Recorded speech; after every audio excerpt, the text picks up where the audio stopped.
Halo semuanya, kembali lagi di channel Halo Edukasi. Salah satu sayur mayur yang sangat populer dan telah dikenal oleh semua masyarakat di dunia yaitu wortel. Wortel yang dikenal memiliki kandungan vitamin A dan beta-karoten tersebut, pada mulanya wortel memiliki warna bukan oranye, melainkan ungu dengan bagian tengah berwarna kuning dan warna putih. Seiring berjalannya waktu, wortel ungu mengalami mutasi gen dengan menghasilkan wortel warna baru yaitu merah dan hitam. Sedangkan wortel putih juga mengalami mutasi atau perubahan dengan menghasilkan wortel berwarna oranye dan kuning. Wortel termasuk tumbuhan bienial yang memiliki siklus hidup antara 12 hingga 24 bulan atau membutuhkan waktu sekitar 2 tahun. Mulai dari benih, tumbuh, kemudian mati. Di tahun pertama, wortel akan mulai memasuki tahap pertumbuhan, kemudian berkembang hingga menjadi wortel dewasa. Umumnya, pada pasca paruh pertama wortel akan dipanen sementara, lalu pada paruh kedua dari siklus hidupnya, wortel akan menghasilkan bunga untuk mempersiapkan diri melakukan reproduksi. Wortel dapat melakukan perkembangbiakan dengan melakukan dua cara, yaitu secara generatif dan juga vegetatif. Perkembangbiakan wortel secara generatif. Pada dasarnya, wortel merupakan tumbuhan yang sangat mengandalkan biji untuk menghasilkan keturunan baru dan akan berkembang dengan sangat baik pada kondisi lingkungan cukup dingin serta kelembaban yang tinggi. Tumbuhan wortel dewasa akan menghasilkan bunga berukuran kecil berwarna putih dan majemuk yang nantinya bunga-bunga tersebut mengalami proses penyerbukan yang dikenal juga sebagai perkembangbiakan secara generatif.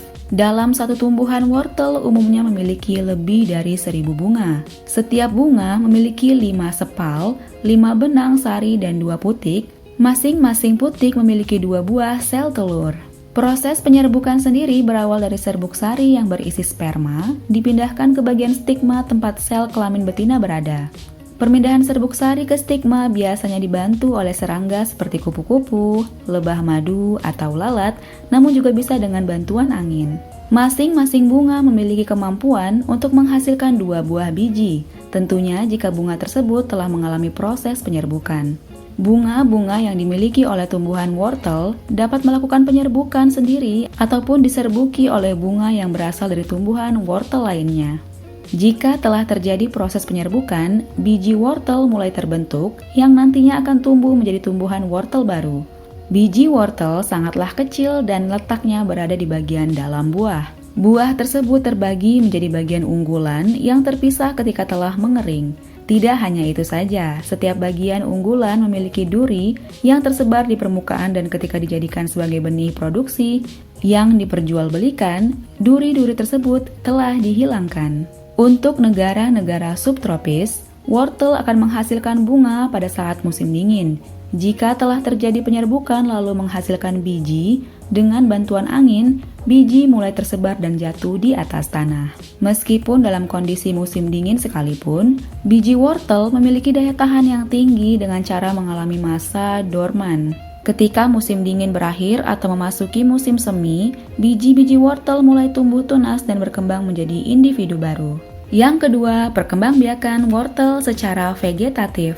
Selain menggunakan biji, wortel dapat berkembang biak dengan cara vegetatif, yaitu dengan memanfaatkan bagian umbi akarnya. Perlu diketahui jika wortel termasuk tumbuhan yang menyimpan cadangan makanan di bagian akar. Pada kenyataannya, fungsi dari umbi akar tersebut merupakan cara pertahanan bagi wortel ketika sedang menghadapi musim dingin, terutama jika wortel ditanam di kawasan beriklim subtropis. Hal ini disebabkan karena pada satu umbi akar secara alami akan menghasilkan tanaman baru. Pada kondisi tertentu, apabila berada dalam kondisi kurang menguntungkan seperti terjadi kekeringan, maka tumbuhan wortel akan menggugurkan daunnya dan juga batangnya. Akan muncul 1 hingga 4 tunas baru dari umbi akar pada tumbuhan wortel yang layu jika kondisi lingkungan telah baik dan cukup air. Dari tunas-tunas baru tersebut akan tumbuh menjadi tumbuhan wortel yang baru.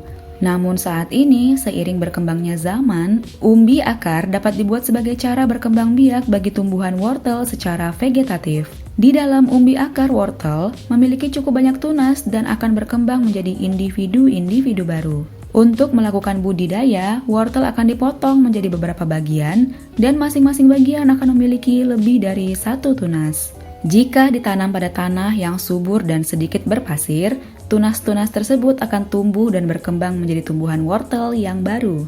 Cara vegetatif ini dinilai kurang begitu menguntungkan, mengingat umbi akar milik wortel memiliki nilai jual tinggi. Perlu diketahui juga jika bagian yang bisa dikonsumsi merupakan umbi akar milik tumbuhan wortel. Nah, itu dia teman-teman, cara wortel berkembang biak. Semoga pembahasan ini bermanfaat dan menambah ilmu pengetahuan ya. Jangan lupa untuk like, komen, subscribe, dan nyalakan lonceng notifikasi agar kalian tidak ketinggalan video-video lain dari Halo Edukasi. Sampai jumpa di video selanjutnya.